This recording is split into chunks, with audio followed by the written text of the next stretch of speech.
ಮಧ್ಯಪ್ರಾಚ್ಯದಲ್ಲಿ ನಡೆಯುತ್ತಿರುವ ಉದ್ವಿಗ್ನತೆಯ ನಡುವೆ ಇರಾನ್ ಹೊಸ ಸರ್ವೋಚ್ಚ ನಾಯಕನ ಬಗ್ಗೆ ಮಾಹಿತಿಯೊಂದು ಹೊರಬಿದ್ದಿದೆ. ಮುಜ್ತಬಾ ಖಮೇನಿಗೆ ಪ್ರಜ್ಞೆ ಇಲ್ಲ, ಯಾವ ನಿರ್ಧಾರಗಳನ್ನು ತೆಗೆದುಕೊಳ್ಳುವ ಸ್ಥಿತಿಯಲ್ಲಿಲ್ಲ ಎನ್ನುವ ಮಾಹಿತಿ ಇದೀಗ ಲಭ್ಯವಾಗಿದೆ. ಅಮೆರಿಕ ಮತ್ತು ಇಸ್ರಾಯೇಲಿ ಗುಪ್ತಚರ ಮೂಲಗಳನ್ನು ಆಧರಿಸಿದ ವರದಿಗಳ ಪ್ರಕಾರ ಮುಜ್ತಬಾ ಖಮೇನಿ ಅವರು ಕೋಮ್ ನಗರದಲ್ಲಿ ಚಿಕಿತ್ಸೆ ಪಡೆಯುತ್ತಿದ್ದು ಪ್ರಜ್ಞಾಹೀನರಾಗಿದ್ದಾರೆ. ಆದಾಗ್ಯೂ ಅವರ ಸ್ಥಿತಿಯ ಬಗ್ಗೆ ಯಾವುದೇ ಅಧಿಕೃತ ಹೇಳಿಕೆ ಬಂದಿಲ್ಲ.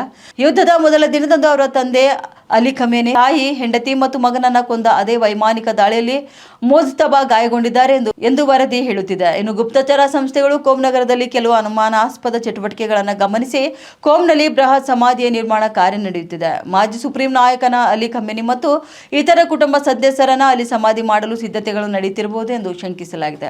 ಸಾರ್ವಜನಿಕರ ಅಂತ್ಯಕ್ರಿಯೆಯ ಸಮಯದಲ್ಲಿ ನಾಗರಿಕರು ಪ್ರತಿಭಟಿಸಬಹುದು ಅಥವಾ ಸಮಾಧಿಗಳಿಗೆ ಹಾನಿ ಮಾಡಬಹುದು ಎಂದು ಇರಾನಿನ ಅಧಿಕಾರಿಗಳು ಭಯಪಡ್ತಾರೆ. ಆದ್ದರಿಂದ ಇದನ್ನು ಅತ್ಯಂತ ಗೌಪ್ಯವಾಗಿಡಲಾಗ್ತಿದೆ. ಮಾರ್ಚ್ ಆರಂಭದಲ್ಲಿ ಇರಾನ್ನ ಸರ್ವೋಚ್ಚ ನಾಯಕನಾಗಿ ಆಯ್ಕೆಯಾದಾಗಿನಿಂದ ಮುಜ್ತಬಾ ಖಮೇನಿ ಸಾರ್ವಜನಿಕವಾಗಿ ಕಾಣಿಸಿಕೊಂಡಿಲ್ಲ.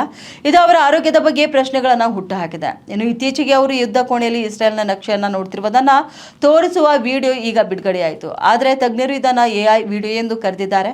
ಇರಾನ್ನಲ್ಲೂ ಕೂಡ ಉದ್ವಿಗ್ನತೆ ಹೆಚ್ಚುತ್ತಿರುವಂತೆ ಎದ್ದು ಕಾಣುತ್ತಿದೆ.